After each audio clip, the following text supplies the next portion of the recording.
Una exposición de las 7 edades de la Iglesia por nuestro amado hermano William Marion Branham. Capítulo 8. La Edad de Filadelfia. Escribe al ángel de la Iglesia en Filadelfia: esto dice el santo, el verdadero, el que tiene la llave de David, el que abre y ninguno cierra, y cierra y ninguno abre. Yo conozco tus obras, y aquí he puesto delante de ti una puerta abierta, la cual nadie puede cerrar, porque aunque tienes poca fuerza, has guardado mi palabra y no has negado mi nombre. Y aquí, yo entrego de la sinagoga de Satanás a los que se dicen ser judíos, y no lo son, sino que mienten. He aquí, yo haré que vengan y se postren a tus pies, y reconozcan que yo te he amado. Por cuanto has guardado la palabra de mi paciencia, yo también te guardaré de la hora de la prueba que ha de venir sobre el mundo entero, para probar a los que moran sobre la tierra. He aquí, yo vengo pronto, retén lo que tienes, para que ninguno tome tu corona. Al que venciere, yo lo haré columna en el templo de mi Dios, y nunca más saldrá de allí, y escribiré sobre él el nombre de mi Dios, y el nombre de la ciudad de mi Dios, la nueva Jerusalén, la cual desciende del cielo, de mi Dios, y mi nombre nuevo. El que tiene oído, oiga lo que el Espíritu dice a las iglesias. Apocalipsis capítulo 3, versículos 7 al 13. Filadelfia. La ciudad de Filadelfia estaba situada a unos 120 kilómetros al sudeste de Sardis. La provincia de Lidia fue la segunda ciudad en cuanto a tamaño y fue edificada sobre varios montes, en una región que tenía grande fama por su excelente vino. Sus monedas llevaban la figura de Baco y también la semejanza de una vacante sacerdotisa de Baco. Entre los habitantes había judíos, cristianos que originalmente eran judíos y también algunos convertidos del paganismo. La ciudad sufrió frecuentes terremotos, sin embargo, tuvo la más larga duración de todas las 7 ciudades de la Revelación. Por cierto, la ciudad todavía existe hoy día bajo el nombre turco de Alaşehir, la ciudad de Dios. El braceaje de monedas sugiere que la deidad de la ciudad fuera Baco. Ahora, este Baco es el mismo Ninus o Nimrod. Él es el ser lamentado, aunque la mayoría de nosotros pensamos de él en términos de jarana y borrachera. ¡Cuán maravillosa iluminación nos muestra esto! Aquí está una moneda con el dios por un lado y la sacerdotisa o profetisa por el otro. Ahora, tire aquella moneda al aire. ¿Importa de qué manera cae al suelo? No, señor, es la misma moneda. Esa es la religión romana de Jesús y María. Pero no estamos pensando solamente en Roma. No, no tenemos solamente a la gran ramera. Desde luego que no, porque ella, por sus fornicaciones, ha llegado a ser una madre. Sus hijas ahora son monedas del mismo braceaje. Por un lado de la moneda han redactado una adoración de Jesús y por el otro lado tienen a su sacerdotisa o profetisa, y ella escribe sus credos y dogmas y aserciones y los vende al mundo como salvación, insistiendo que ella, y solamente ella, tiene la luz verdadera. Cuán significante es que esta edad es caracterizada por una moneda, porque la madre y todas las hijas están comprando su pasaje al cielo. Para ellos el precio que se paga es dinero en vez de la sangre. El poder que los hace prosperar es el dinero y no el espíritu. El Dios de este mundo, Mamón, les ha cegado los ojos. Pero sus obras de muerte vendrán a un fin muy pronto, porque esta es la edad en que el espíritu clama: «He aquí, yo vengo en breve». Amén. Sea así. Ven pronto, Señor Jesús. La edad. La edad de la iglesia de Filadelfia fue desde 1750 hasta aproximadamente 1906. Esta edad, por razón del significado del nombre de la ciudad, ha sido llamada la edad de amor fraternal, siendo que Filadelfia quiere decir amor de los hermanos. El mensajero. El mensajero de esta edad fue, sin duda alguna, Juan Wesley.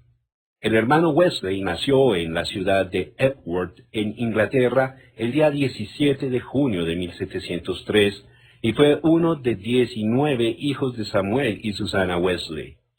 Su padre fue un capellán en la Iglesia de Inglaterra, Pero es mucho más probable que la mente de Juan tomó la vía religiosa por razón de la vida ejemplar que vivió su mamá, en vez de la teología de su padre. Juan fue un estudiante extraordinario. Fue mientras él estaba estudiando en el colegio de Oxford que él y su hermano Carlos fueron parte de un grupo que fue conmovido espiritualmente a adorar según el fundamento de vivir la verdad, por razón de haber experimentado la verdad en vez de hacer que la doctrina sola fuera su norma. Los componentes del grupo redactaron un guía espiritual de obras, como por ejemplo, ayudando a los pobres, visitando a los enfermos y los encarcelados. Por esto fueron llamados metodistas y también otros nombres no tan honrados. Ahora, Juan fue tan infundido por su visión de la necesidad de religión para las gentes del mundo que él viajó a América del Norte, el estado de Georgia, como un misionero entre los indios. Durante el viaje se dio cuenta que muchos de los pasajeros eran moravos y fue muy impactado con su mansedumbre, paz y valentía ante toda clase de circunstancia. A pesar de la abnegación de sí mismo y el arduo trabajo, sus labores en Georgia fueron un fracaso. Volvió a Inglaterra con la lamentación: yo fui a América para convertir a los indios, pero ¿quién me convertirá a mí? En Londres de nuevo se encontró con los moravos. Fue Pedro Boller quien le mostró el camino de la salvación. Él fue verdaderamente renacido, aunque le causó consternación y enojo a su hermano Carlos, quien no podía entender cómo podía ser posible que un hombre tan espiritual como Juan pudiera decir que no estaba previamente bien con Dios. Sin embargo, no fue largo el tiempo hasta que Carlos también fue salvo por la gracia de Dios. Wesley ahora empezó a predicar el Evangelio en los púlpitos de aquellas iglesias a las cuales antes tenía acceso, pero dentro de poco tiempo le fueron cerrados. Entonces fue cuando su amigo de muchos años, el hermano Jorge Whitfield, le ayudó y le animó mucho porque invitó a Juan a que viniera a ayudarle a predicar al aire libre, donde miles estaban escuchando la palabra. Al empezar, Wesley dudaba que debiera predicar al aire libre en vez de un edificio, pero cuando vio las multitudes y también la obra del Evangelio en el poder del Espíritu, él se rindió enteramente a esta forma de predicar. La obra creció a tal grado que él empezó a enviar numerosos laicos para predicar la palabra. Esto parecía ser un paralelo al día de Pentecostés, cuando el Espíritu levantó a hombres con poder para predicar y enseñar la palabra, casi de un día para otro. Hubo enorme oposición a esta obra, pero Dios estaba con él. La obra del Espíritu fue manifestado grandemente y frecuentemente el espíritu de convicción tomaba posesión de las personas a tal grado que les quitaba toda su fuerza y caían al suelo lamentando con sufrimiento agudo su condición como pecador. Wesley fue un hombre de fuerza extraordinaria. Él dijo de sí mismo que no se acordaba de haber sentido flaqueza de espíritu ni siquiera por un cuarto de hora desde su nacimiento. Dormía cuando mucho 6 horas de cada 24. Se levantaba para empezar a predicar a las 5 de la madrugada casi todos los días de su ministerio. Predicaba hasta 4 veces en un solo día, y así tenía un promedio de más de 800 sermones al año. Él viajaba miles y miles de kilómetros, como también hacían sus ayudantes, llevando el Evangelio a todo hombre. Por cierto, Wesley mismo viajaba como 6.000 kilómetros por año a caballo. Él fue un gran creyente en el poder de Dios y oraba por los enfermos con enorme fe y resultados maravillosos. La manifestación de dones espirituales estaba presente en muchas de sus reuniones. Wesley no estaba a favor de organización. Sus asociados sí tenían una sociedad unida, la cual era una compañía de hombres teniendo la forma y anhelando el poder de la piedad, unidos para orar juntos y para recibir la palabra de exhortación y para cuidar el uno al otro en amor, para poder ayudar el uno al otro a obrar su salvación. El único requisito de aquellos entrando era que tenían que ser de aquellos quienes tenían el deseo de huir de la ira y de ser salvos de sus pecados. Al pasar el tiempo, ellos redactaron una lista de reglamentos para ser usados en disciplina de sí mismos y para el bien de sus almas.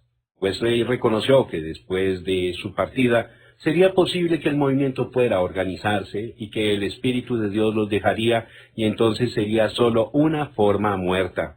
En una ocasión, él dijo que no tenía temor de que el nombre metodista fuera a desconocerse en el mundo, pero más bien que el Espíritu de Dios llegara a tomar su vuelo. Durante su vida, él pudo haber obtenido grandes riquezas, pero rechazó tales oportunidades. El dicho favorito de Wesley en cuanto al dinero era: obtén todo lo que puedas, ahorra todo lo que puedas y da todo lo que puedas. Qué cosa tan extraña sería si Wesley pudiera regresar hoy día para ver la denominación que lleva el nombre de metodista. Ellos son ricos, muy ricos, pero la vida y el poder de Juan Wesley están ausentes. También se debe mencionar que Wesley nunca deseó edificar una obra sobre una base denominacional o sectaria.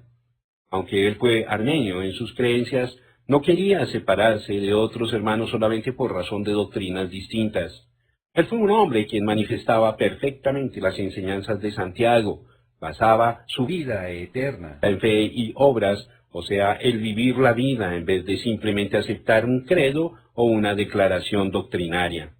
Juan Wesley murió a la edad de 88, habiendo servido a Dios como muy pocos hombres se atreverían a pensar que le servirían. El saludo. Escribe al ángel de la iglesia en Filadelfia.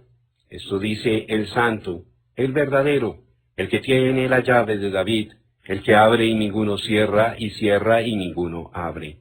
Apocalipsis capítulo 3, versículo 7. Cuán hermosas son esas palabras, cuán majestuoso es aún el sonido de ellas, cuán admirable es pensar que todos aquellos atributos se pueden aplicar a una sola persona. ¿Quién se atrevería a decir tales cosas de sí mismo sino Jesucristo mismo, el Señor de la gloria? Yo creo que en el versículo 9 se halla la clave para correctamente interpretar exactamente lo que significa cada una de estas frases descriptivas. He aquí, yo entrego de la sinagoga de Satanás a los que se dicen ser judíos y no lo son, sino que mienten. He aquí, yo haré que vengan y se postren a tus pies y reconozcan que yo te he amado. Apocalipsis capítulo 3, versículo 9. Yo digo que este versículo es la clave porque trata con los judíos, quienes siempre se han dicho ser los hijos de Dios a la exclusión de todo el resto del mundo. Ellos crucificaron y mataron al Señor Jesucristo. Su hecho tan terrible trajo su propia sangre sobre sus propias cabezas por siglos, y todo eso porque rechazaron a Jesús como su Mesías, quien en verdad fue el Mesías. Para ellos él no era aquel que venía ni tampoco el hijo de David, sino para ellos fue Belcebú, o algún ser injusto digno solamente para destrucción. Pero no fue así. Él en verdad fue Emmanuel, Dios manifestado en carne. A la verdad es el Mesías. Seguramente él fue exactamente como ahora se muestra ser. Allí está, el mismo Jesús. Jesucristo es el mismo ayer y hoy y por los siglos. Aquí el ser santo allí en medio de los candeleros es el mismo Jesús quien caminó por las riberas del mar de Galilea, quien sanó a los enfermos, levantó a los muertos y a pesar de las pruebas tan indisputables, fue crucificado y muerto. Pero él resucitó y está sentado a la diestra de la majestad en las alturas. En aquel tiempo, los judíos no le llamaban santo, no le llaman santo hoy, pero de todas maneras, él es el ser santo. Porque no dejarás mi alma en el Seol, ni permitirás que tu santo vea corrupción. Salmos 16:10. Ellos buscaron su justicia según la ley y fracasaron miserablemente, porque por la ley ninguna carne será justificada. Gálatas 2:16. Por la ley ningún hombre puede ser santificado, santidad es del Señor. Mas por él estáis vosotros en Cristo Jesús, el cual nos ha sido hecho por Dios sabiduría, justificación, santificación y redención. Primera de Corintios, capítulo 1, verso 30. Al que no conoció pecado, por nosotros lo hizo pecado, para que nosotros fuésemos hechos justicia de Dios en él. Segunda de Corintios, capítulo 5, versículo 21. Era Cristo o perecer, y ellos perecieron porque lo rechazaron. Y los hombres de aquella edad, así como los de hoy, estaban cometiendo el mismo error. Así como los judíos estaban tomando refugio en la forma de adoración de la sinagoga, también estaban tomando refugio en la iglesia en la edad de Filadelfia. No es uniéndose uno a la iglesia lo que cuenta. La vida no está en la iglesia, la vida está en Cristo. Y este es el testimonio, que Dios nos ha dado vida eterna y esta vida está en su Hijo. El que tiene al Hijo, tiene la vida. El que no tiene al Hijo de Dios no tiene la vida. Primera de Juan, capítulo 5, versículos 11 y 12. El hombre es hecho santo por medio del Espíritu. Es el Espíritu de santidad que resucitó a Jesús de entre los muertos y que también mora en nosotros y nos santifica con su santidad. Allí está Él, el ser santo, y nosotros estaremos con Él, vestidos con su justicia y santificados con su santidad. Ahora, esta es la sexta edad. En los ojos de Dios, el tiempo está por terminar. Muy pronto Él estará regresando a la tierra. Dentro de poco tiempo se oirá el clamor que acompaña su venida. El que es injusto, sea injusto todavía, y el que es inmundo, sea inmundo todavía, y el que es justo, practique la justicia todavía, y el que es santo, santifíquese todavía. Apocalipsis capítulo 22, versículo 11. Cuán gozoso estoy en que mi santidad no es de mí mismo. Estoy contento porque estoy en Cristo, con todos sus maravillosos atributos de justicia imputados y aún concedidos sobre mí. Alabado sea Dios para siempre. Esto dice el verdadero.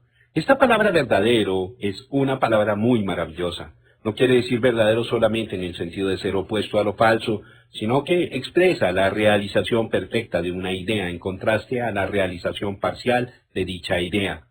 Por ejemplo, recordamos que Jesús les dijo, de cierto os digo, no os dio Moisés el pan del cielo, mas mi Padre os da el verdadero pan del cielo. San Juan capítulo 6, versículo 32. Yo soy la vid verdadera y mi Padre es el labrador. San Juan 15, 1. Porque no entró Cristo en el santuario hecho de mano, figura del verdadero, sino en el cielo mismo para presentarse ahora por nosotros ante Dios. Hebreos capítulo 9, versículo 24.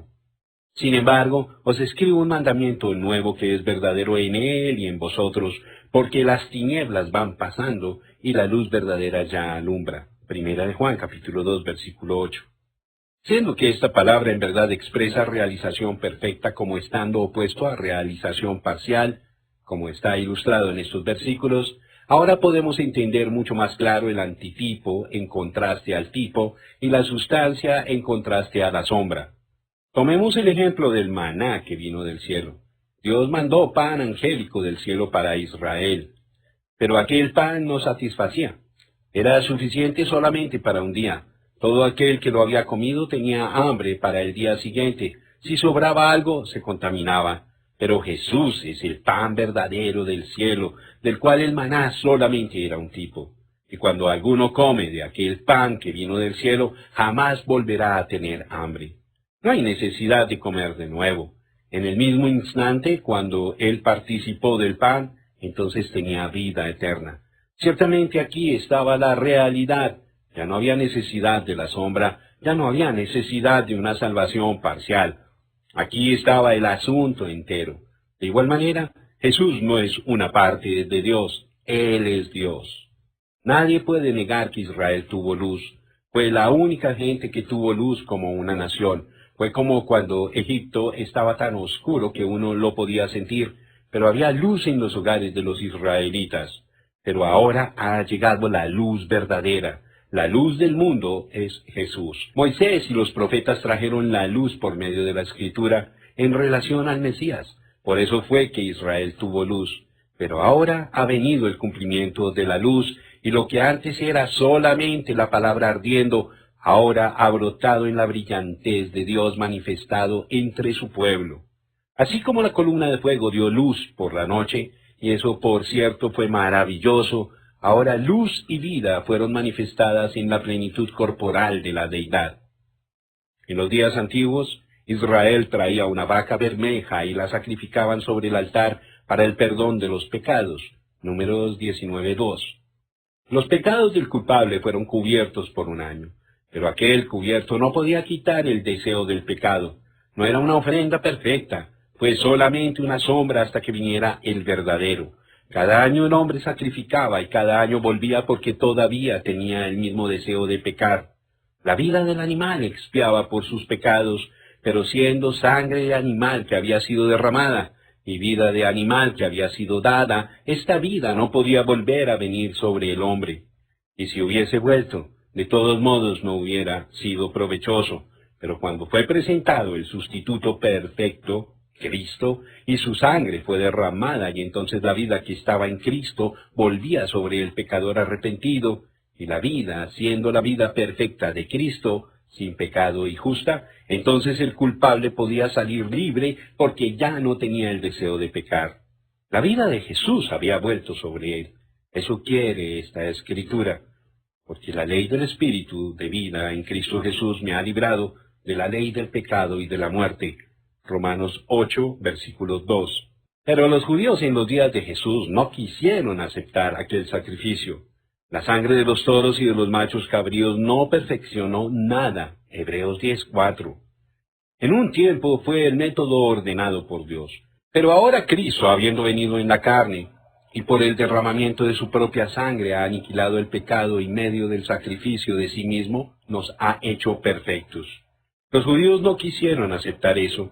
Pero, ¿qué de la edad de Filadelfia y también qué de las otras edades? ¿En verdad aceptaron esta realidad en Cristo? No, Señor. Aunque Lutero trajo la verdad de justificación, la Iglesia romana y también su contraparte, la Iglesia ortodoxa, todavía se confiaban en las obras. Las obras son maravillosas, pero no les salvan. Las obras no perfeccionan. El criterio es Cristo o perecer. Y no es aún Cristo y las obras, es Cristo solo. Con esta edad empezaron los años del arminianismo, aquellos que no creen en Cristo como la realidad. Esta secta no canta el himno solo de Jesús la sangre, sino que cantan la sangre de Jesús más mi propia conducta. Ahora, yo creo firmemente en la buena conducta. Si una persona es salva, se conducirá justamente. Ya hemos estudiado eso ampliamente. Pero déjeme decirle ahora, la salvación no es Jesús, mas esto y aquello. La salvación es solo por Jesucristo. La salvación es del Señor. Desde el principio hasta el fin, todo es de Dios. Que su vida esté en mí, que sea su sangre la que me purifica, que sea su espíritu lo que me llena, que sea su palabra en mi corazón y en mi boca, que sea sus azotes lo que me sana, que sea Jesús, solo Jesús. No es por las obras de justicia que yo he obrado. No, Señor, Cristo es mi vida. Amén. Siento que podría seguir y seguir hablando de estas verdades, pero les daré un pensamiento más, y tiene que ver con el hermoso himno escrito por A. B. Simpson. Antes era la bendición, pero ahora es el Señor. Antes era el sentir, pero ahora es su palabra. Antes yo deseaba su don, pero ahora poseo al dador. Antes yo buscaba sanidad, pero ahora solo Él. Todo en todo, eternamente, de Jesús cantaré. Todo está en Jesús y Jesús todo lo es. De todo lo que hay en esta vida, y tan satisfactorio y tan bueno y fino como pueda ser, usted hallará la suma y total perfección de todo en Cristo. Ante Él, todo es reducido a insignificante. El que tiene la llave de David. Esta frase tan hermosa sigue y se deriva de la frase anterior, el verdadero, el cual es Cristo, la realización perfecta en contraste a una realización parcial. Aquí está. Moisés fue un profeta de Dios, pero Jesús, semejante a Moisés, fue el profeta de Dios. David, varón conforme al corazón de Dios, fue rey de Israel, pero Jesús es el David mayor, rey de reyes y señor de señores, Dios mismo. David nació de la tribu de Judá, de la cual tribu no había sacerdotes. Sin embargo, David comió del pan de la proposición reservado para los sacerdotes. Él fue el gran guerrero quien derrotó al enemigo, estableciendo al pueblo. Como rey, se sentó sobre el trono. Él fue un profeta, él fue un maravilloso tipo de Cristo. Y pondré la llave de la casa de David sobre su hombro, y abrirá, y nadie cerrará, cerrará, y nadie abrirá. Isaías 22:22. El Espíritu emplea esta referencia del Antiguo Testamento concerniente al Señor Jesucristo y su ministerio en la Iglesia. Lo que la llave de David significaba En aquel tiempo apenas era una sombra, cual sombra ahora es cumplida en Jesús, estando en medio de los candeleros. Esto tiene que ver con nuestro Señor después de su resurrección y no durante su peregrinación terrenal. Pero, ¿qué significa esta llave? La respuesta está en la posición de la llave. La llave no está en su mano, no está colgando de su cuello. La llave no es puesta en las manos de otros hombres, porque entonces el versículo no podría estar diciendo que solamente Él tiene el uso de dicha llave, porque solamente Él abre y cierra y ningún hombre tiene aquel derecho sino Jesús mismo. ¿No es cierto? Pero, ¿dónde está la llave? Está sobre su hombro. Ahora, ¿qué tiene que ver el hombro con esto? Porque un niño nos es nacido, hijo nos es dado, y el principado sobre su hombro, y se llamará su nombre admirable, consejero, Dios fuerte, Padre eterno, príncipe de paz. Isaías capítulo 9, versículo 6. Pero, ¿qué quiere decir esto? Pues la frase principado sobre su hombro viene de la ceremonia matrimonial de los países orientales. Cuando la novia ha sido entregada al novio, ella se quita el velo y lo coloca sobre los hombros del novio, y con esto ella significa que no solamente está bajo su dominio, que ella efectivamente ha entregado todos sus derechos a su esposo y que él en verdad es la cabeza, pero también que él lleva la responsabilidad y el cuidado y que él y solamente él, nadie más, ningún otro hombre, ningún otro poder tiene ningún derecho ni responsabilidad. Eso, oh, amados, es la llave de David. Dios siendo soberano preconoció por decreto divino exactamente quién sería parte de su novia. Él la escogió a ella. Ella no lo escogió a él. Él la llamó. Ella no vino de su propia voluntad. Él murió por ella. Él la lavó en su propia sangre. Él pagó el precio. Ella le pertenece a él y solamente a él. Ella está completamente confiada en él y él acepta la obligación. Él es su cabeza porque Cristo es la cabeza de su iglesia. Así como Sara llamó a Abraham Señor, así también la novia se goza en que Él es su Señor. Él habla y ella obedece porque ese es su deleite. Pero, ¿han considerado los hombres esta verdad? ¿Han estimado su persona, quien solo tiene la completa autoridad soberana sobre su iglesia? Yo digo, no, porque en cada edad la iglesia ha sido gobernada por una jerarquía, un sacerdocio, una sucesión apostólica, efectivamente cerrando la puerta de misericordia y gracia a quien quiera, y en vez de tomar el amor y la responsabilidad de la iglesia, este sistema ha ido consumiendo la vida de la iglesia con lujuria mercenaria y la ha destruido. El clero vivía en lujo mientras la pobre iglesia se alimentaba con las cáscaras de abuso. Y ninguna edad fue diferente. Cada uno se ligó con organización y puso el gobierno sobre hombres y cometió la iglesia a este gobierno. Cuando el pueblo se atrevía a levantarse en contra del sistema, fue brutalmente impedido o echado para afuera. Toda denominación tiene el mismo espíritu. Cada denominación jura que ella tiene las llaves del gobierno de la iglesia. Cada denominación clama que ella abre la puerta, pero esa no es verdad. Es Jesús y solamente Jesús. Él coloca a los miembros en el cuerpo. Él los dota con sus ministerios. Él pone los dones a su disposición. Él la cuida y la guía. Ella es propiedad única de Él y Él no tiene a nadie más que ella. ¿Qué cosa más lejos de realidad es esta edad de la iglesia en que estamos viviendo hoy? Y apresuradamente viene el día en que estos hombres, quienes implican hablar de parte de la iglesia, se levantarán en el movimiento ecuménico para colocar un anticristo viviente a la cabeza de su organización, la cual destrona al Señor y le hallaremos a Él, Cristo, afuera de la iglesia, diciendo, «He aquí, yo estoy a la puerta y llamo, si alguno oye mi voz y abre la puerta, entraré a Él y cenaré con Él y Él conmigo». Apocalipsis capítulo 3, versículo 20. Pero permítame decir esto, nuestro Señor no ha sido derrotado. Los hombres claman que ellos abren y cierran la puerta que conduce a Dios, pero ellos mienten. Todo lo que el Padre me da vendrá a mí, y al que a mí viene no le echo fuera. Porque he descendido del cielo no para hacer mi voluntad, sino la voluntad del que me envió.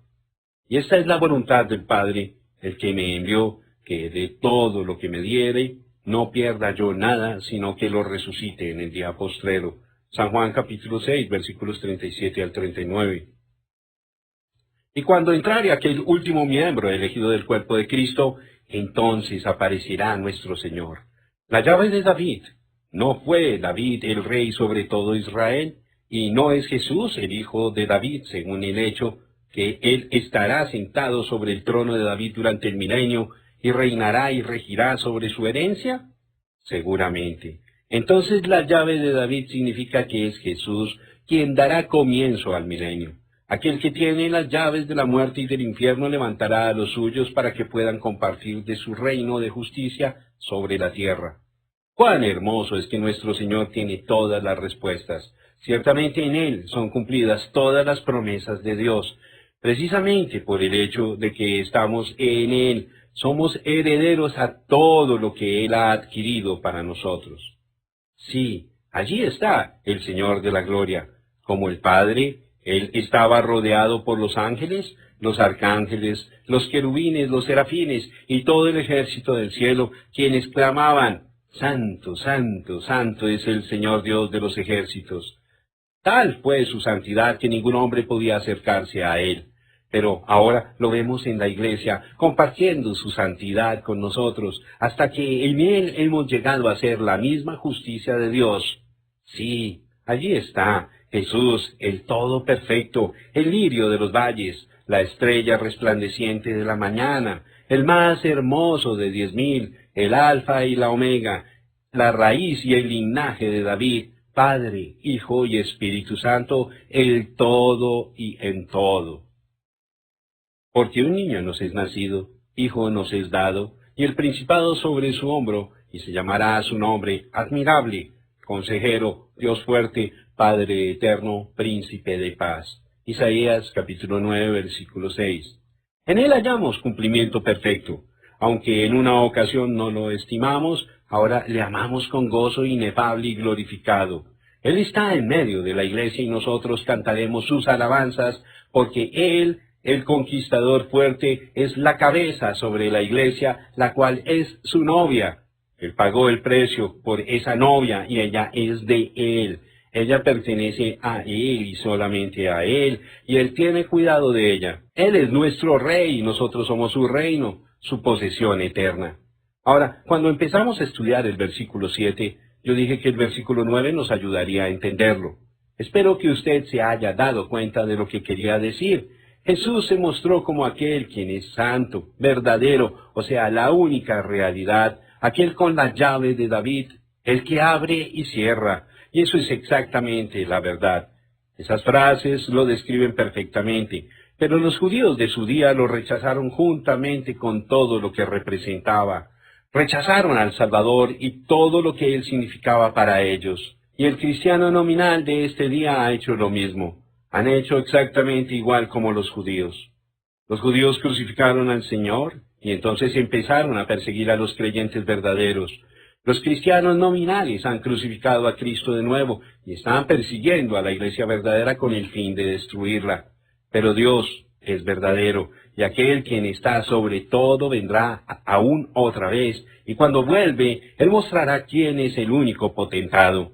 Y en cuanto Él se prueba ante el mundo, y todo el mundo se arrodilla ante sus pies, en aquel tiempo el mundo entero se arrodillará ante los pies de los santos, probando que ellos fueron correctos en su posición firme con Él. Alabado sea Dios para siempre. La edad de la puerta abierta. Yo conozco tus obras. He aquí, he puesto delante de ti una puerta abierta, la cual nadie puede cerrar, porque aunque tienes poca fuerza, has guardado mi palabra y no has negado mi nombre. Apocalipsis capítulo 3, versículo 8. La primera frase de este versículo, yo conozco tus obras, es analizada en el complemento del versículo porque sus obras tenían que ver con la puerta abierta, la poca potencia y la palabra y el nombre. Con el fin de entender la riqueza del significado envuelto en «He aquí, he puesto delante de ti una puerta abierta, la cual nadie puede cerrar», nos es necesario recordar lo que ha sido dicho de que cada edad se extiende sobre la próxima edad. Hay una extensión, una fundición, un aparecimiento gradual, en vez de un fin definitivo y un principio claro. Esta edad en particular se extiende sobre la edad que sigue. Y no solamente se extiende esta edad sobre la última edad, pero la última edad es, en muchos sentidos, simplemente una extensión de la sexta edad. La séptima edad, una edad muy corta, se junta en sí misma para una obra rápida y corta toda la maldad de todas las edades y a la vez toda la realidad de Pentecostés. Ya una vez que la edad de Filadelfia casi ha recorrido su curso, la edad de la Odisea empieza, rápidamente trayendo la cizaña y el trigo a la cosecha. Recoged primero la cizaña y atadla en manojos para quemarla, pero recoged el trigo en mi granero. Mateo 13, verso 30. Recuerde, por favor, que la reforma empezó en la edad de Sardis y tiene que continuar hasta que la simiente que fue sembrada en el día de Pentecostés pasa por el ciclo completo de siembra, agua, alimento, etc., y llega de nuevo como la simiente original. Mientras esto ocurre, la cizaña que fue sembrada también tendrá que pasar por su ciclo y ser cosechada. Eso es exactamente lo que estamos viendo suceder. Si usted puede pensar en las temporadas del año, puede entonces ver esto claramente. La planta que usted ve creciendo formidablemente en el verano, de repente parece que va a producir la semilla. Uno no puede ver exactamente cuando el verano se cambió a otoño, apareció gradualmente. Así son las edades y especialmente estas dos últimas. Es a esta edad que Jesús dice en el versículo 11, yo vengo pronto. Eso significa que la última edad es una edad muy corta. La Odisea es la edad de la obra rápida. La obra es acortada. Ahora nos fijaremos directamente en la puerta abierta, la cual ningún hombre puede cerrar. En primer lugar, quiero que nos fijemos en la puerta abierta como significando la tremenda obra misionera de aquella edad. Pablo llamó un nuevo esfuerzo misionero para el Señor una puerta abierta. Cuando llegué a Troas para predicar el Evangelio de Cristo, aunque se me abrió puerta en el Señor. Segunda de Corintios capítulo 2 versículo 12. Comparando escritura con escritura, podemos ver que esta puerta abierta significaba la más extensa propagación del Evangelio que el mundo jamás ha conocido. Quiero que usted se fije aquí en un detalle. Dios obra en series de tres, ¿verdad? Fue en la edad de Pérgamo, la tercera edad, cuando la iglesia se juntó con el Estado. Los hechos de los Nicolaitas habían llegado a ser la doctrina de los Nicolaitas. Aquella edad fue la puerta abierta para la vid falsa. Ya una vez que fue respaldada por el poder del Estado, llegó a ser en realidad un sistema mundial, aunque llevaba el nombre de cristiano. Por esta razón la cosa se esparció con gran rapidez. Pero ahora, 3 edades más tarde, después de una larga y fuerte batalla de fe, aquí viene la puerta abierta de la verdad. Ahora, la palabra del Señor tiene su día. Desde luego, la quinta edad había preparado casi todo para este gran movimiento porque fue durante esta edad cuando hubo gran exploración y colonización de tierras nuevas, se empezó a imprimir libros, etcétera, etcétera. Hubiera sido maravilloso si esta puerta abierta hubiera seguido el plan divino de Pentecostés. Por tanto, es necesario que con más diligencia atendamos a las cosas que hemos oído, no sea que nos deslicemos. Porque si la palabra dicha por medio de los ángeles fue firme, y toda transgresión y desobediencia recibió justa retribución, ¿cómo escaparíamos nosotros si descuidamos una salvación tan grande, la cual, habiendo sido anunciada primeramente por el Señor, nos fue confirmada por los que oyeron, testificando Dios juntamente con ellos, con señales y prodigios y diversos milagros y repartimientos del Espíritu Santo, según su voluntad? Hebreos capítulo 2, versículos 1 al 4. Ahora usted bien sabe que este es el plan porque Jesús mismo lo dice. Y les dijo, id por todo el mundo y predicad el Evangelio a toda criatura. El que creyere y fuere bautizado será salvo, mas el que no creyere será condenado. Y estas señales seguirán a los que creen. En mi nombre echarán fuera demonios, hablarán nuevas lenguas, tomarán en las manos serpientes, y si bebieren cosas mortíferas, no les hará daño. Sobre los enfermos pondrán sus manos y sanarán. Y el Señor, después que les habló, fue recibido arriba en el cielo y se sentó a la diestra de Dios. Y ellos, saliendo, predicaron en todas partes, ayudándoles el Señor y confirmando la palabra con las señales que la seguían. Amén. Marcos capítulo 16, versículos 15 al 20. El Señor nunca les dijo que fueran por todo el mundo estableciendo seminarios teológicos, ni tampoco les dijo que fueran a repartir folletos. Ahora, esas cosas tienen su lugar, pero Jesús les dijo que predicaran el Evangelio, que se mantuvieran con la palabra, y entonces seguirían las señales.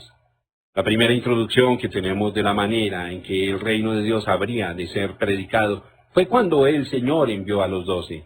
Él los comisionó y los instruyó de esta manera. Entonces, llamando a sus 12 discípulos, les dio autoridad sobre los espíritus inmundos para que los echasen fuera y para sanar toda enfermedad y toda dolencia. Los nombres de los 12 apóstoles son estos.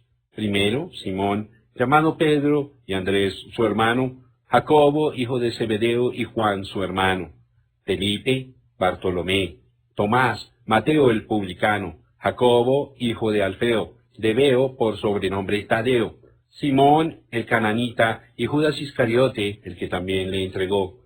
A estos 12 envió Jesús, y les dio instrucciones diciendo, por camino de gentiles no vayáis, y en ciudad de samaritanos no entréis, sino id antes a las ovejas perdidas de la casa de Israel. Y yendo, predicad diciendo, el reino de los cielos se ha acercado. Sanad enfermos, limpiad leprosos, resucitad muertos, echad fuera demonios. De gracia recibisteis, dad de gracia. Mateo capítulo 10, versículos 1 al 8. Este ministerio que Jesús les dio, en realidad fue un compartimiento de su propio ministerio, porque Mateo dice, recorría a Jesús todas las ciudades y aldeas, enseñando en las sinagogas de ellos y predicando el evangelio del reino y sanando toda enfermedad y toda dolencia en el pueblo. Y al ver las multitudes, tuvo compasión de ellas, porque estaban desamparadas y dispersas como ovejas que no tienen pastor. Entonces dijo a sus discípulos, a la verdad la mies es mucha, mas los obreros pocos. Rogad pues al Señor de la mies que envíe obreros a su mies. Mateo capítulo 9, versículos 35 al 38. Ahora, mucha gente cree que este ministerio solamente fue dado a los apóstoles y que cuando ellos murieron, entonces el ministerio terminó. Esa no es la verdad. Aquí en Lucas hallamos que en los días de su morada terrenal, él ya había comenzado a dar ministerios de poder a los suyos. Después de estas cosas, designó el Señor también a otros 70, a quienes envió de 2 en 2 delante de él a toda ciudad y lugar a donde él había de ir. Y les decía, la mies a la verdad es mucha, mas los obreros pocos, por tanto rogad al Señor de la mies que envíe obreros a su mies. Id, que aquí yo os envío como corderos en medio de lobos. No llevéis bolsa, ni alforja, ni calzado, y a nadie saludéis por el camino. En cualquier casa donde entréis, primeramente decid, paz sea a esta casa. Y si hubiere allí algún hijo de paz, vuestra paz reposará sobre él, y si no, se volverá a vosotros. Y posad en aquella misma casa, comiendo y bebiendo lo que os den, porque el obrero es digno de su salario. No os paséis de casa en casa. En cualquier ciudad donde entréis y os reciban, comed lo que os pongan delante, y sanad a los enfermos que en ella haya, y decidles, se ha acercado a vosotros el reino de Dios. Lucas capítulo 10, versículos 1 al 9. ¿Quién se atrevería a negar el poderoso ministerio de Felipe? ¿Quién se atrevería a negar los poderosos ministerios de Ireneo, Martín, Colombo, Patricio y miles de otros quienes han tenido la unción de Dios en sus vidas? Sí, la vía de la Biblia es la vía verdadera de la puerta abierta. Y yo quiero agregar mi propio testimonio a esto. La razón por esto es que solamente puedo hablar con certeza concerniente a lo que Dios ha hecho en mi propia vida. Si usted me dispensa este relato personal, yo le contaré cómo es que sé con certeza que Jesús es el mismo ayer, hoy y por los siglos, y que el poder de Dios todavía está al alcance de todo aquel que creyere y recibiere. Durante mi viaje misionero a Sudáfrica, Dios bendijo de tal manera que cuando llegué a Durban, el único lugar que podía acomodar a la gente era la enorme pista de carreras de caballos, la cual es la segunda en tamaño en todo el mundo.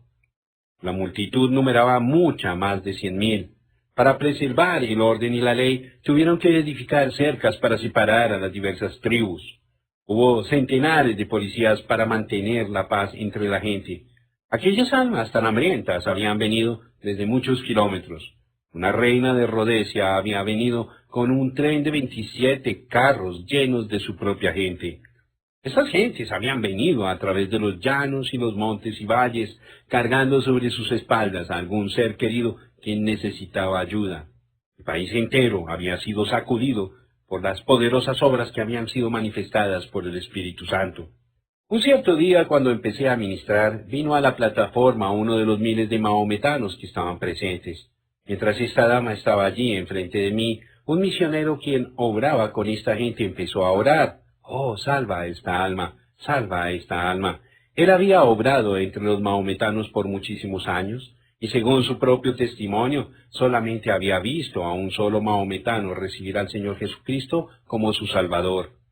Ellos fueron originalmente los medos persas, cuyas leyes no cambian. Es una gente muy difícil para ganar para el Señor. Parece que entre ellos tienen una ley. Una vez un mahometano, siempre un mahometano. Pues, mientras ella estaba a mi frente, empecé a hablarle a ella y a los miles en la congregación por medio de los intérpretes. Le pregunté, ¿es verdad que los misioneros le han contado a usted de un Jesús quien vino para salvarle?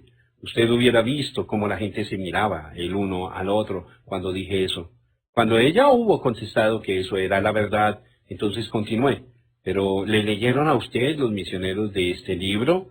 Levanté mi Biblia para que todos lo vieran, que este mismo Jesús fue un gran sanador y que él viviría en su pueblo a través de las edades hasta volver nuevamente para recibirlos a sí mismo.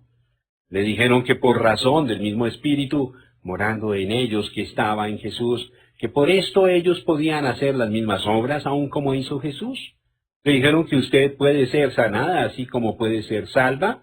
¿Cuántos de ustedes desean ver a este mismo Jesús descender en nuestro medio y hacer las mismas cosas que hizo cuando estuvo aquí en la tierra en aquel tiempo pasado? Todos querían ver eso. Esa fue una cosa en que verdaderamente estaban de acuerdo. Seguí hablando. Si Jesús, por medio de su Espíritu, hará lo que hizo cuando estuvo aquí en la tierra, entonces, ¿creerán ustedes su palabra? Allí estaba esa dama mahometana, frente a mí. El Espíritu comenzó a moverse a través de mí. Le dije a ella, ahora, usted sabe que yo no la conozco a usted. Yo ni siquiera puedo hablar su idioma. Ella reconoció eso. Dije, en cuanto a su sanidad, usted sabe que yo no la puedo sanar, pero usted escuchó y entendió el mensaje esta tarde. Su intérprete contestó por ella que sí entendía, porque había leído el Nuevo Testamento. Ahora, los mahometanos son descendientes de Abraham. Ellos creen en un solo Dios, pero rechazan a Jesús como el Hijo de Dios y a la vez toman a Mahoma como su profeta. Ellos dicen que Jesús nunca resucitó de los muertos. Eso es lo que sus sacerdotes les enseñan y eso creen. Dije, pero Jesús en verdad murió y resucitó. Envió su Espíritu de nuevo sobre la iglesia. Aquel Espíritu que estaba en él es el mismo Espíritu que está ahora en la iglesia y aquel Espíritu puede producir y en verdad producirá lo que Jesús produjo. Él dijo, de cierto os digo, no puede el Hijo hacer nada por sí mismo, sino lo que ve hacer al Padre, porque todo lo que el Padre hace también lo hace el Hijo igualmente. San Juan capítulo 5 versículo 19. Ahora, si Jesús viene y me revela a mí cuál es su problema o su razón de estar aquí, si Él me puede mostrar su pasado, seguramente usted puede creer para el futuro. Ella dijo a través del intérprete, sí, yo creeré. Dije, está bien, a ver qué hace Él. Todos aquellos mahometanos estaban mirando intensamente. Todos estaban muy atentos para ver lo que sucedería. Entonces habló el Espíritu Santo. Su esposo es un hombre bajito, gordo y tiene bigotes negros. Usted tiene 2 hijos. Usted fue a ver al médico hace como 3 días y él la examinó. Usted tiene un quiste sobre el vientre. Ella inclinó su cabeza y dijo, eso es la verdad. Le pregunté, ¿por qué viene usted a mí, yo siendo un cristiano? ¿Por qué no fue a su profeta mahometano? Dijo, yo creo que usted me puede ayudar. Le dije, yo no la puedo ayudar, pero si usted acepta a Jesucristo como su Salvador, Él, quien está aquí ahora y conoce su vida entera, Él la ayudará. Ella dijo, yo acepto a Jesús como mi Salvador. Eso fue suficiente. Ella fue sanada y como 10,000 mahometanos vinieron a Cristo aquel día, porque el Evangelio fue predicado tanto en palabra como en poder. Dios nunca le dijo al hombre que obrara por 30 años sin cegar nada. Él nos dio la puerta abierta de la palabra y el poder, y eso es lo que debemos usar. Eso es lo que le concedió a Pablo su ministerio tan grande y eficaz. Y ni mi palabra ni mi predicación fue con palabras persuasivas de humana sabiduría, sino con demostración del Espíritu y de poder. Primera de Corintios capítulo 2, versículo 4. Escúcheme bien, durante este mismo viaje yo estaba a punto de abordar un avión en New Salisbury, Rhodesia, cuando vi un grupo de 4 personas con pasaportes americanos. Me acerqué para saludarlos y dije, buenos días. Noté que cargan pasaportes americanos. ¿Viajan para alguna parte? El joven contestó, no, nosotros somos misioneros aquí en este país. Muy bien, respondí. ¿Andan solos o trabajan con alguna organización? Él dijo, somos metodistas, vinimos de Wilmore, Kentucky, Estados Unidos de América.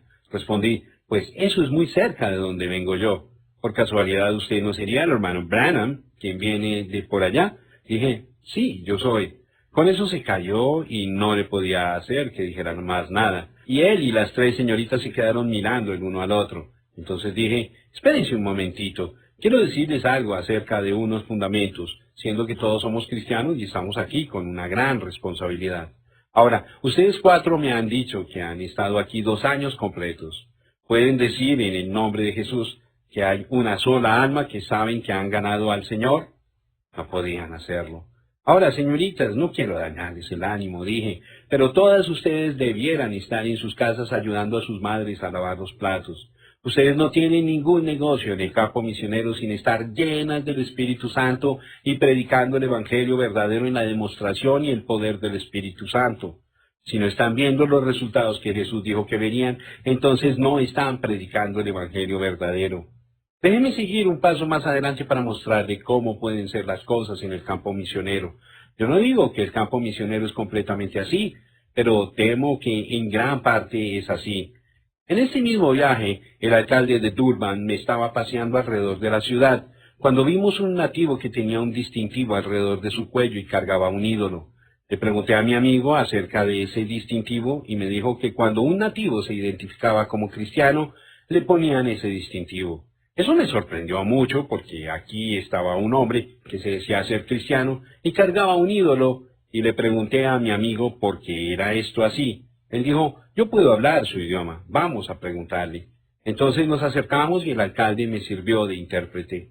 Le pregunté al nativo si era cristiano. Él contestó afirmativamente que lo era. Entonces le pregunté, ¿por qué cargas un ídolo si eres cristiano? Él respondió que era un ídolo que su padre había cargado y se lo había dejado. Cuando le dije que ningún cristiano debía cargar ídolos, me respondió que ese ídolo había sido de gran beneficio para su padre. Nos contó que cierto día un león perseguía a su padre en la selva. Su padre se paró, hizo fuego y habló al ídolo como el hechicero o médico brujo le había enseñado. Al ver eso, el león huyó.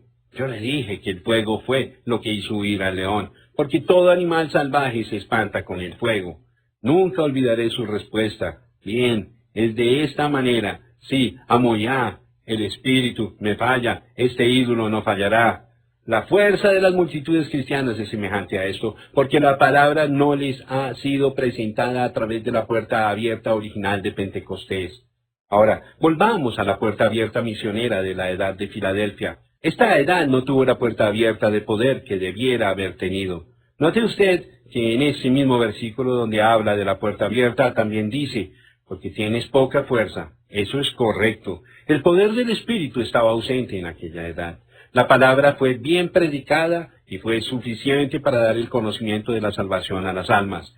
Pero el gran poder de Dios que mostró sus maravillosas obras y el brazo fuerte del Señor a favor de los suyos no se encontraba sino solamente en los grupos esparcidos. Sin embargo, gloria a Dios, el poder estaba creciendo y había aumentado sobre lo que hubo en la Reforma. Fue en esta edad cuando salió el hombre que muchas veces llamamos el padre de misiones. William Carey, un pobre zapatero quien pastoreaba la iglesia bautista particular en Moulton, Inglaterra, poderosamente despertó a la gente cuando predicó sobre si el mando dado a los apóstoles para enseñar a todas las naciones no fue obligatorio para todos los ministros que seguían hasta el fin del mundo, siendo que la promesa que acompañaba este mando era de semejante duración. Él fue combatido por los calvinistas, quienes habían ido al extremo de la doctrina de elección, creyendo que todos los que habrían de ser salvos serán salvos y la obra misionera sería en contra de la obra del Espíritu. Pero el señor Carey fue ayudado por Andrés Fuller con su predicación y su modo de conseguir ayuda económica. Tal fue su eficacia que en 1792 una sociedad fue formada para esparcir el Evangelio por todo el mundo. Esta sociedad envió a Carey, quien fue singularmente bendecido por Dios en la salvación de muchos indígenas en la India. En 1795 un cristianismo animado formó la Sociedad Misionera de Londres, la cual, como sabemos, levantó millones de libras y envió miles de misioneros a través de los años para llevar a cabo los deseos del Señor. El Espíritu de Dios se estaba moviendo y el clamor de los corazones de aquellos creyentes tan sólidos bien podría haber sido: ovejas adicionales, Señor. He puesto delante de ti una puerta abierta. Quiero revisar estas palabras una vez más. Esta vez, aunque no voy a desunir estas palabras de misiones, voy a presentar un pensamiento que corre profundamente hasta la última edad. Como ya he dicho, esta edad se extendió sobre la última edad. Fue en esta edad que Jesús dijo: yo vengo pronto. Versículo 11. Y hablando de la última edad dijo: porque el Señor ejecutará su sentencia sobre la tierra en justicia y con prontitud. Romanos capítulo 9, versículo 8. Note el orden del versículo 8 en Apocalipsis 3. Puerta abierta, poca fuerza, palabra, nombre. Esta puerta abierta tiene que ver con las otras tres cosas. Ahora, ¿qué significa la puerta? Volvió pues Jesús a decirles: de cierto os digo, yo soy la puerta de las ovejas. San Juan capítulo 10, versículo 7. Eso es correcto. Yo soy, en verdad, es la puerta de las ovejas. Ahora, esta no es solamente una expresión cualquiera. En verdad, así es. Note en San Juan capítulo 10, donde Jesús relata esta parábola, se dice de sí mismo que Él es el pastor. Entonces, se dice ser la puerta. Eso es el pastor para las ovejas. Él, en verdad, es su puerta. Cuando yo estuve en el oriente, vi que cuando llegaba la noche, el pastor juntaba todas las ovejas a sí mismo, las ponía en el redil y al entrar las contaba. Cuando estaba seguro que todos estaban adentro, entonces se acostaba en la puerta abierta del redil y literalmente era la puerta del redil. Nadie ni nada podía entrar o salir sin pasar por él. Él era la puerta. Al día siguiente un amigo me llevaba de paseo en su jeep y noté que un pastor estaba llevando su manada por la ciudad. Todo el tránsito se paraba para dejar pasar las ovejas. Las ciudades en el oriente no son como las de aquí. Nosotros mantenemos toda la mercancía adentro de las tiendas, pero allá todo está al aire libre en la calle para que las personas lo vean y compren al pasar. Pensé, ahora aquí es donde empieza el alboroto, si aquellas ovejas ven estos alimentos y estas cosas aquí. Pero cuando pasó el pastor, cada oveja le seguía exactamente en sus pasos. Ellas miraban los bienes, pero no tocaron nada. Oh, hermano, si solamente hubiera podido hablar su idioma, yo mismo hubiera parado el tránsito y les hubiera predicado un mensaje sobre lo que acababa de ver. Cuando usted es oveja del gran pastor, usted sigue en cada una de sus pisadas, exactamente como hacían aquellas ovejas. Usted no será tentado a volverse para un lado para tomar una florecita, el nombre de una iglesia, o para escuchar la voz de un DD o un PhD o un LLD, siglas representando altos niveles de educación, pero usted se quedará con el pastor. La Biblia dice que las ovejas conocen su voz y le siguen, pero la voz de un extranjero solamente les causa que huyan en pos de su pastor verdadero. Alabado sea Dios. Pero eso no es todo lo que vi y aprendí en aquella tierra. Un día me puse a pensar en los distintos animales que había visto en los campos y los hombres quienes los cuidaban. Un hombre atendía a los cerdos, otro atendía a cabras, otro atendía a los camellos, otro atendía a los mulos, etc. Le pregunté a un amigo mío que vivía allí, ¿cómo llaman a aquellos hombres? Él respondió, pues esos son pastores. Yo no podía aceptar eso. Dije, entonces, ¿usted me quiere decir que todos son pastores? Yo creía que los pastores solamente atendían a las ovejas. Él dijo, no, un pastor es un apacentador, o más bien, uno que cuida animales en el campo es un pastor. Pues eso en verdad me sorprendió. Pero noté una diferencia entre los hombres que cuidaban las ovejas y los que cuidaban los demás animales. Cuando llegaba la noche, todos menos los que atendían las ovejas dejaban sus animales en el campo y se iban a sus casas. El pastor llevaba a las ovejas al redil y entonces se acostaba, siendo la puerta de las ovejas. ¡Oh! Alabado sea el Señor. Nuestro pastor nunca nos deja ni nos abandona. Cuando llega la noche, yo quiero estar en su redil. Yo quiero estar bajo su cuidado. Ahora pues, podemos ver que Jesús es la puerta. Él es la puerta de las ovejas. Y note usted que ahora habla de que la puerta se abre. ¿Qué es eso sino una revelación de Él? Y aquella revelación está mostrándose para darnos fuerza, para iluminar la palabra y glorificar su nombre. Fue durante las dos últimas edades que brotó ante nuestra vista la revelación de la deidad de Jesucristo. Desde luego, nosotros sabíamos que era Dios. ¿De qué otra manera podría Él ser nuestro Salvador? Pero para saber que Él era únicamente Dios, o solamente Dios, que Él era el Alfa y la Omega, que este Jesús fue Señor y Cristo, mostrando que era el Señor Jesucristo, el Padre, el Hijo y el Espíritu Santo, todos una sola persona. Eso había sido perdido desde los primeros años de la Iglesia, pero ahora lo estamos viendo de nuevo. La revelación de quién era Él había vuelto. Por cierto, la deidad no es un Dios de tres personas con una sola personalidad, porque se requiere una personalidad para ser una persona. Si hay una sola personalidad, entonces hay una sola persona. Pero todos aquellos que creen en tres personas tienen una deidad de tres dioses y son culpables del quebrantamiento del primer mandamiento. Pero ha vuelto la revelación de la deidad. Ahora, ¿puede la iglesia verdadera crecer de nuevo con fuerza? Después de todo este tiempo, ella por fin conoce quién es su Señor. Una vez más, estamos bautizando en el nombre del Señor Jesucristo, como hacían en el día de Pentecostés. Déjeme contarle un sueño que Dios me dio acerca del bautismo trino. Esto no fue una visión, sino que un sueño. Estoy seguro de que una de las bendiciones de las edades de la Iglesia es el recibir sueños del Espíritu Santo, así como también uno puede recibir visiones. Eran como las 3 de la madrugada de un día sábado. Acababa de levantarme para darle un vaso de agua a mi hijo José. Cuando me acosté de nuevo, caí dormido instantáneamente y soñé este sueño. Vi a un hombre que supuestamente era mi padre. Él era un hombre muy grande y robusto. También vi a una mujer que supuestamente era mi mamá, pero no se parecía a mi mamá, así como el hombre tampoco se parecía a mi padre. Este hombre trataba a su mujer demasiado mal. Él tenía un garrote grande con 3 ángulos. Usted sabe cuando uno toma un palo y lo coloca así parado y le da con la hacha, se producen pedazos de leña que tienen 3 lados y 3 ángulos agudos. Así era. Él tomaba este garrote y le pegaba a la mujer, tumbándola al suelo. Mientras ella estaba en el suelo llorando, él daba vueltas a su derredor con un paso orgulloso y parecía que tomaba gran orgullo y satisfacción en poder golpear a una mujercita. Cada vez que ella se atrevía a levantarse, él la golpeaba.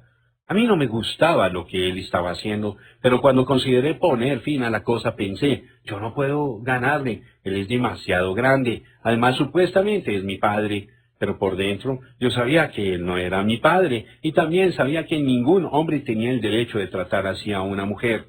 Me acerqué y le agarré por el cuello, y lo volteé y le dije, tú no tienes ningún derecho de golpearla. Cuando dije eso, mis músculos crecieron y yo parecía un gigante. Cuando el hombre vio mis músculos, me tuvo miedo. Le dije, si le pegas una vez más, tendrás que tratar conmigo. Él se detuvo antes de golpearla otra vez, entonces el sueño se me pasó. Yo desperté inmediatamente después del sueño. Estaba pensando en lo raro del sueño y no me explicaba por qué había soñado de aquella mujer, cuando de repente allí estaba él. Reconocí la presencia de Dios y la interpretación del sueño vino de Él. Ahora, ustedes saben que no solamente he interpretado sus sueños exactamente, pero en muchísimas ocasiones les he contado sus sueños de manera que ni me tuvieron que relatar el sueño.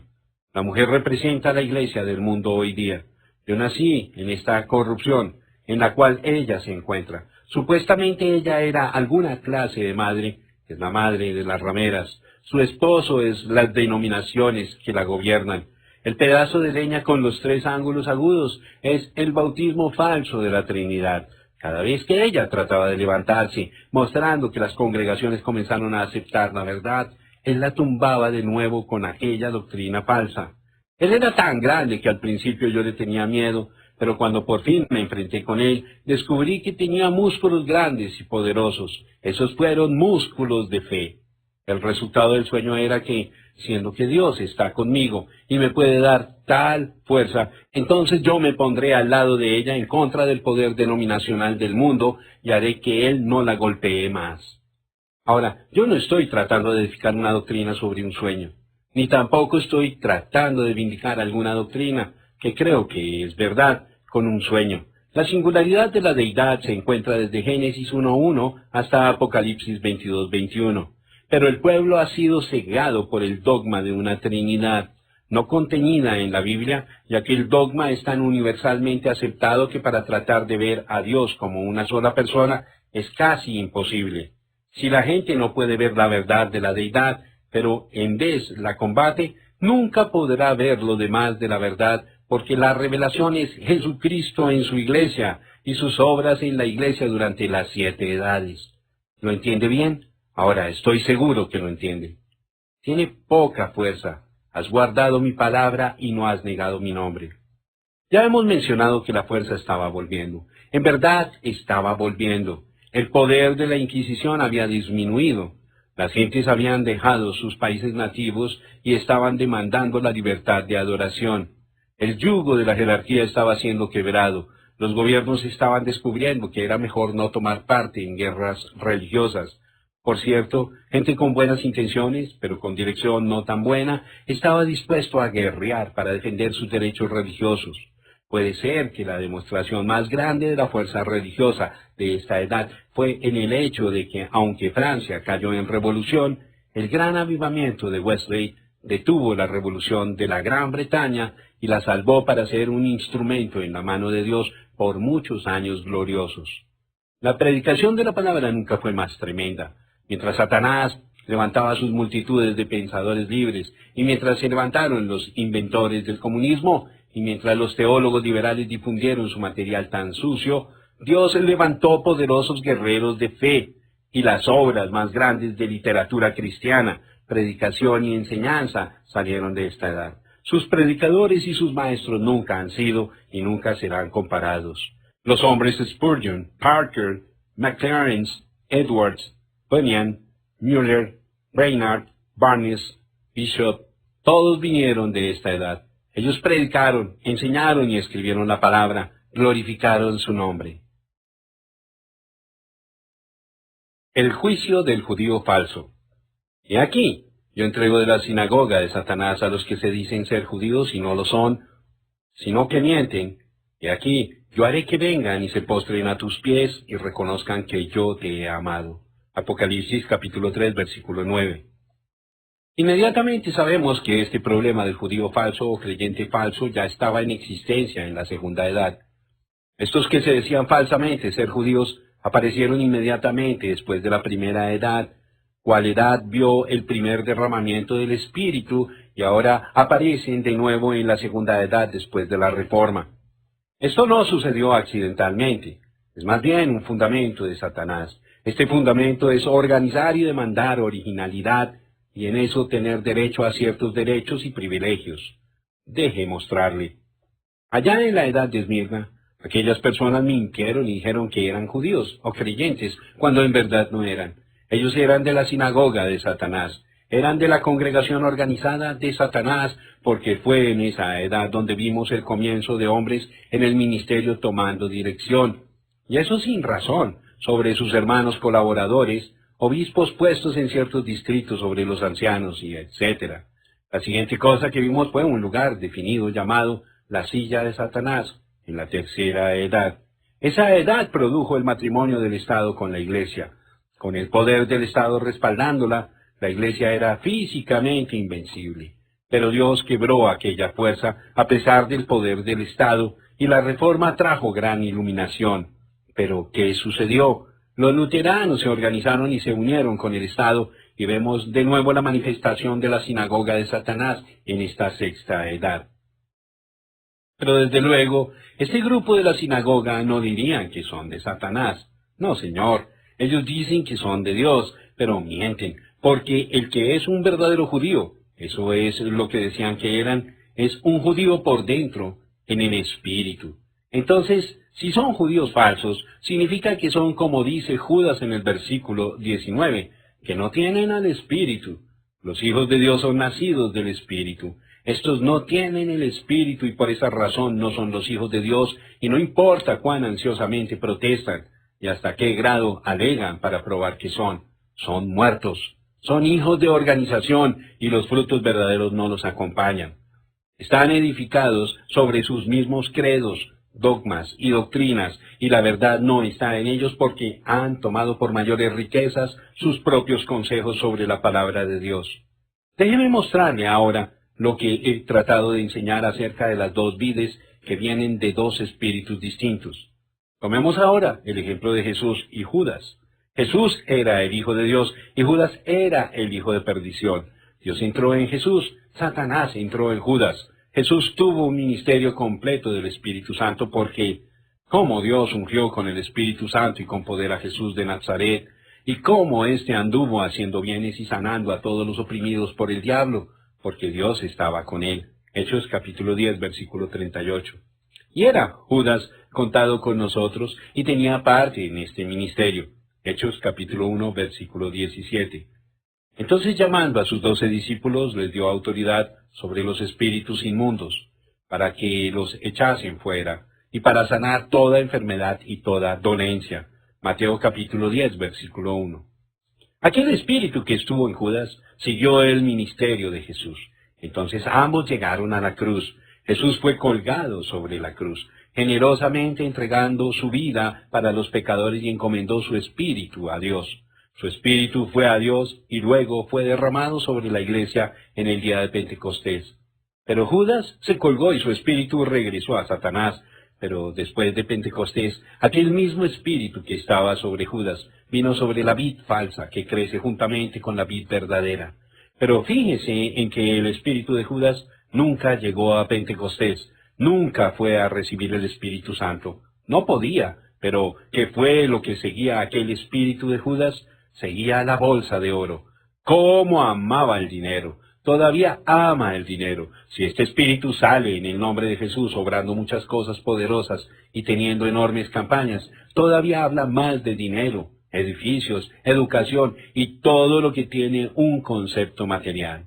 Fíjese bien en aquel espíritu que está sobre ellos y no se ha engañado.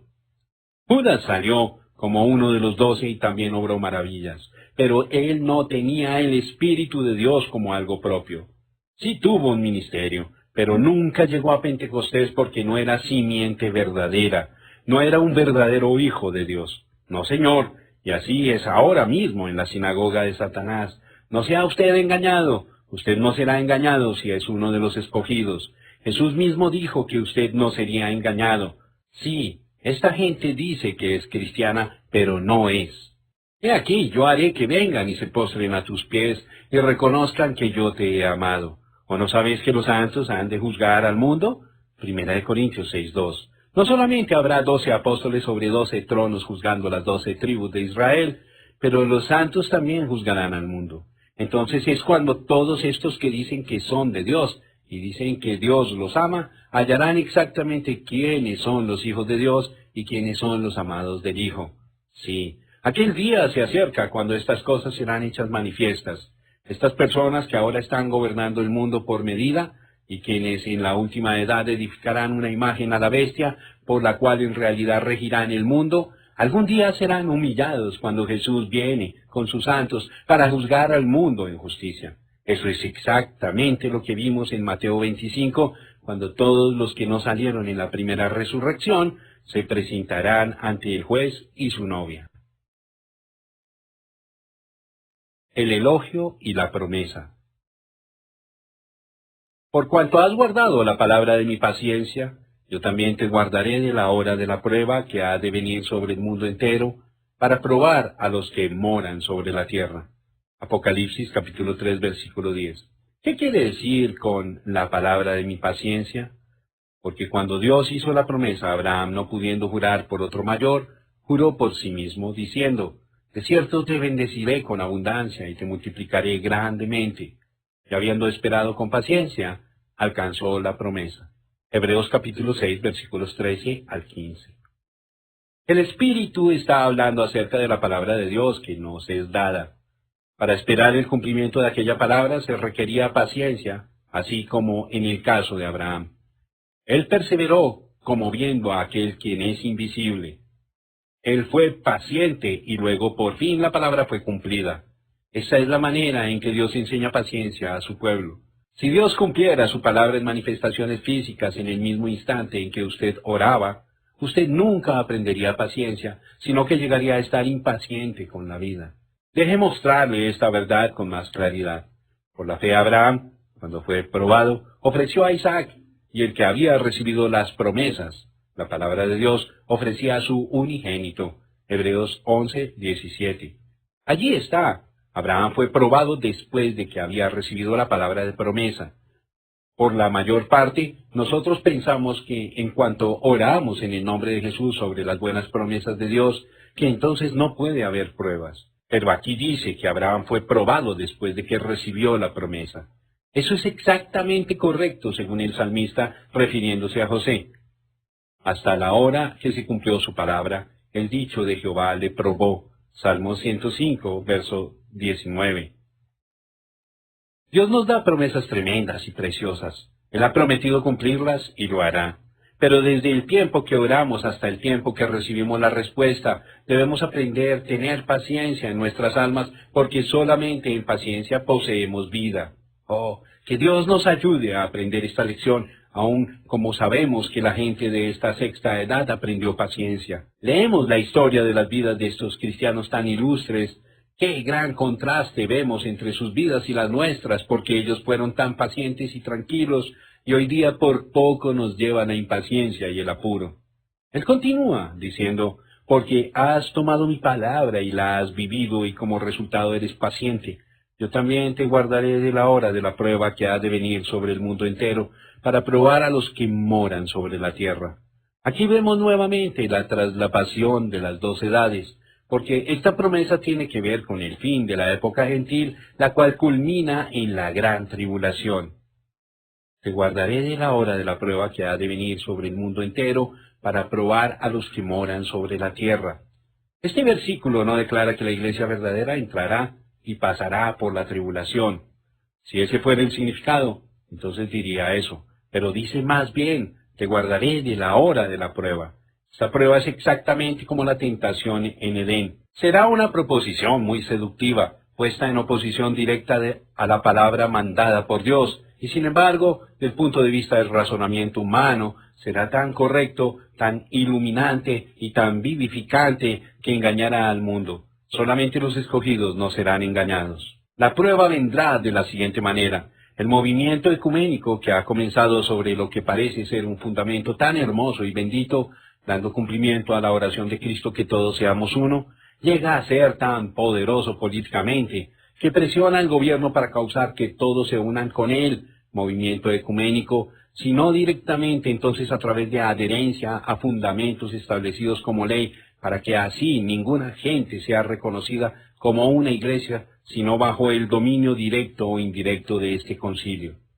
Los grupos pequeños perderán sus títulos, privilegios, etc., hasta que pierden todos los derechos de terreno y derechos espirituales con la gente. Por ejemplo, ahora mismo uno no puede rentar un edificio para tener servicios religiosos en muchas ciudades, sino en la mayoría de ellas, si no tiene la aprobación de la asociación pastoral de dicha ciudad. Para llegar a ser capellán, hoy día en el servicio militar y los hospitales, etc., casi es obligatorio ser reconocido como aceptable entre los grupos ecuménicos trinitarios. A medida de que esta apertura aumenta, y aumentará, será más difícil resistirla, porque al resistirla uno pierde sus privilegios. Entonces, muchos serán tentados a irse con la corriente, porque creerán que es de más beneficio servir a Dios públicamente en la armazón de esta organización que no servir a Dios de ninguna manera públicamente. Pero ellos están en error. Al creer la mentira del diablo, uno sirve a Satanás, aunque le quiera llamar Jehová, pero los escogidos no serán engañados. Además, los escogidos no solamente serán guardados, pero a medida de que este movimiento llega a ser la imagen edificada a la bestia, los santos habrán subido en el rapto.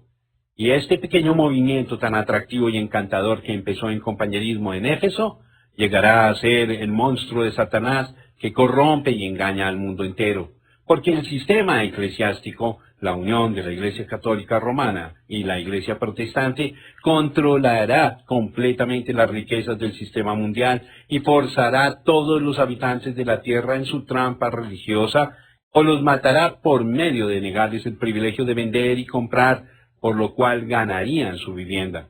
Esto se llevará a cabo muy sencillamente porque a las hijas de la ramera les falta muy poco para volver completamente a su madre. Entretanto, Roma ha adquirido casi todas las reservas de oro. Los judíos tienen todos los bonos y todos los papeles. En el tiempo oportuno la ramera destruirá el sistema monetario del día presente por medio de mandar llamar todo el papel y de mandar oro. Sin oro, el sistema cae. Los judíos estarán atrapados y entrarán en la alianza, y la iglesia ramera tomará dominio del mundo entero. La promesa para los suyos.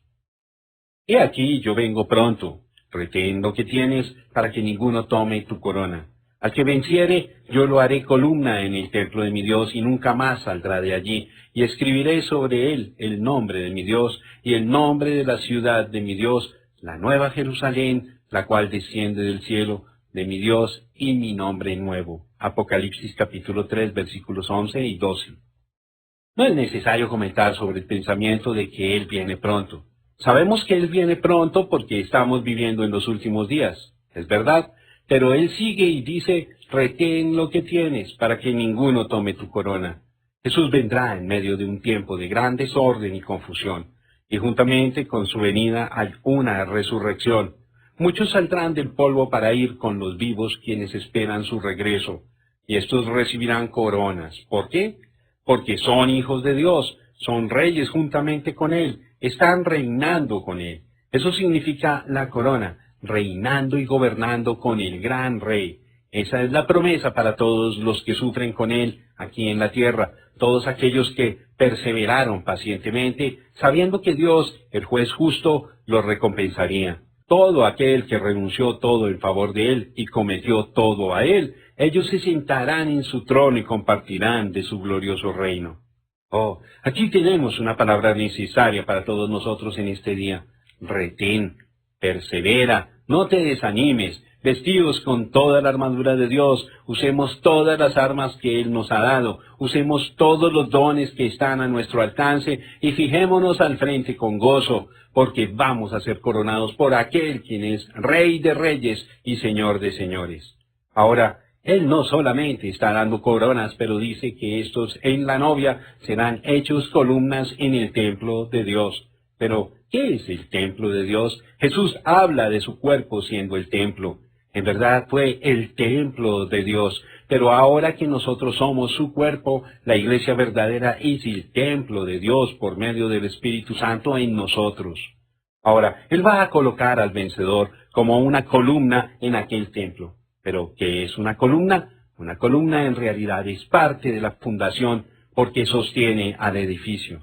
¡Gloria a Dios! Esto coloca al vencedor juntamente con los apóstoles y los profetas, porque la palabra dice, así que ya no sois extranjeros ni advenedizos, sino conciudadanos de los santos y miembros de la familia de Dios, edificados sobre el fundamento de los apóstoles y profetas, siendo la principal piedra del ángulo Jesucristo mismo, en el quien todo el edificio, bien coordinado, va creciendo para ser un templo santo en el Señor, en quien vosotros también sois juntamente edificados para morada de Dios en el Espíritu. Efesios capítulo 2, versículos 19 al 22. Sí, el versículo 22 dice que somos juntamente edificados con ellos. Todo pasó por la puerta, Jesús, y es parte de aquel cuerpo o templo. Ahora, cuando Dios coloca a un hombre en el templo como una columna y lo hace parte de aquella fundación, ¿qué está haciendo? Le está dando la revelación de la palabra y de sí mismo, porque eso es exactamente lo que tuvieron los apóstoles y los profetas. Mateo 16:17. Allí está en la palabra, allí está firme, nadie lo puede sacar de aquel lugar. Medite en esta frase, el que venciere. Juan hace la pregunta, ¿quién es el que vence? Primera de Juan 5:5. Y la respuesta es, todo aquel que cree que Jesús es el Cristo. Primera de Juan 5, versículo 1. Él nos dice, el que vence es uno que cree en un Jesús y en un Cristo, sino que cree que Jesús es el Cristo, una sola persona, no dos. El que vence es aquel quien es bautizado en el nombre del Señor Jesucristo. Aquí Dios ha estado hablando de la novia. ¿Desea usted ver otro aspecto de ella? Y oí el número de los sellados. 144,000 sellados de todas las tribus de los hijos de Israel.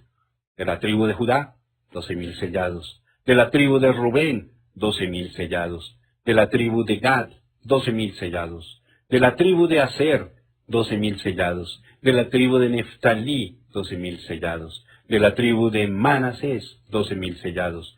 De la tribu de Simeón, 12,000 sellados. De la tribu de Leví, 12,000 sellados. De la tribu de Isaacar, 12,000 sellados. De la tribu de Zabulón, 12,000 sellados. De la tribu de José, 12,000 sellados. De la tribu de Benjamín, 12,000 sellados. Después de esto miré, y aquí una gran multitud, la cual nadie podía contar, de todas naciones y tribus y pueblos y lenguas, que estaban delante del trono y en la presencia del Cordero, vestidos de ropas blancas y con palmas en las manos, y clamaban a gran voz diciendo, la salvación pertenece a nuestro Dios, que está sentado en el trono, y al Cordero. Y todos los ángeles estaban en pie alrededor del trono, y de los ancianos y de los 4 seres vivientes, y se postraron sobre sus rostros delante del trono, y adoraron a Dios, diciendo, Amén. La bendición y la gloria y la sabiduría y la acción de gracias y la honra y el poder y la fortaleza sean a nuestro Dios por los siglos de los siglos. Amén. Entonces uno de los ancianos habló, diciéndome, estos que están vestidos de ropas blancas, ¿quiénes son? ¿Y de dónde han venido? Yo le dije, Señor, tú lo sabes. Y él me dijo, estos son los que han salido de la gran tribulación y han lavado sus ropas y las han emblanquecido en la sangre del Cordero. Por esto están delante del trono de Dios y le sirven día y noche en su templo, y el que está sentado sobre el trono extenderá su tabernáculo sobre ellos. Ya no tendrán hambre ni sed, y el sol no caerá más sobre ellos ni calor alguno, porque el Cordero que está en medio del trono los pastoreará y los guiará a fuentes de aguas de vida, y Dios enjugará toda lágrima de los ojos de ellos. Apocalipsis capítulo 7, versículos 4 al 17. Ahora, aquí vemos a dos grupos de gente. Para entonces Jesús ya ha venido y ha sellado o señalado a los 144,000, tomando 12,000 de cada tribu, versículos 1 al 8. Estos, desde luego, son judíos. En versículos 9 al 17 vemos a otro grupo de gente, la cual no pertenece a los 144,000. ¿Quiénes son ellos? Estos son parte de la novia y son tomados de entre los gentiles. Están ante su trono día y noche y también le sirven en el templo. Ellos son un cargo especial del Señor, son su novia. La novia va donde está el novio. Él nunca la dejará, ella siempre estará a su lado, ella compartirá el trono con él. Ella será coronada con su gloria y honor. Y escribiré sobre él el nombre de mi Dios y el nombre de la ciudad de mi Dios. ¿Y cuál es el nombre de Dios? Él fue Dios con nosotros, o más bien, Emmanuel, pero eso no fue el nombre que le pusieron.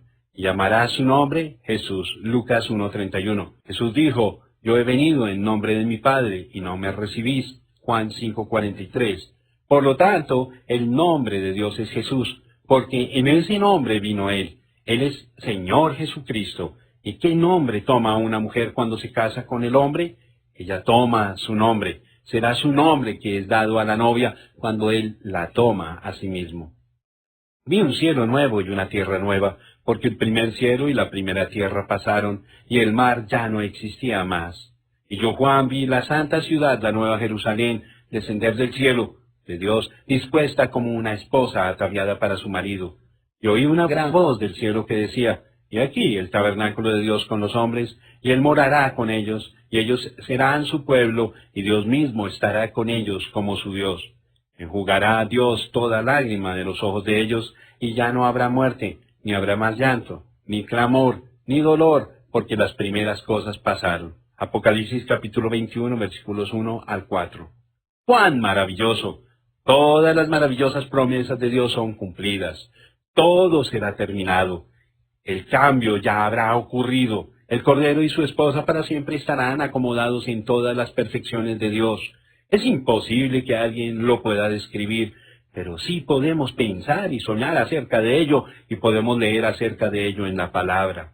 Pero aún con estas cosas solamente podemos conocer una parte infinitamente pequeña hasta que llegue el gran día de la primera resurrección, cuando todo esto llegue a ser una realidad. Y escribiré sobre mi nombre nuevo. Mi nombre nuevo. Cuando todo llegue a ser nuevo, entonces Él también tendrá un nombre nuevo, y ese nombre también será el nombre de la novia. Lo que aquel nombre es, nadie se atreve a conjeturar. Tendría que ser una revelación del Espíritu dada tan conclusivamente que nadie se atrevería a negarla. Pero sin duda, Él dejará aquella revelación para el día en que Él desee mostrar el nombre. Es suficiente conocer que este nombre será mucho más maravilloso de lo que nosotros jamás podríamos imaginar. El consejo final para la edad. El que tiene oído, oiga lo que el Espíritu dice a las iglesias. Apocalipsis capítulo 3, versículo 13. Cada edad termina con esta misma admonición. La súplica constante que las iglesias oigan la voz del Señor. En esta edad la súplica es aún más enfática que en las edades anteriores, porque en esta edad la venida del Señor en verdad se acerca. Es posible que haya la pregunta, si hubiera otra edad después de esta, entonces ¿por qué la urgencia? Aquí está la respuesta.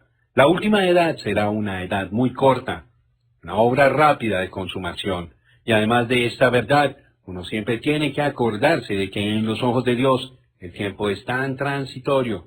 1000 años son apenas un solo día.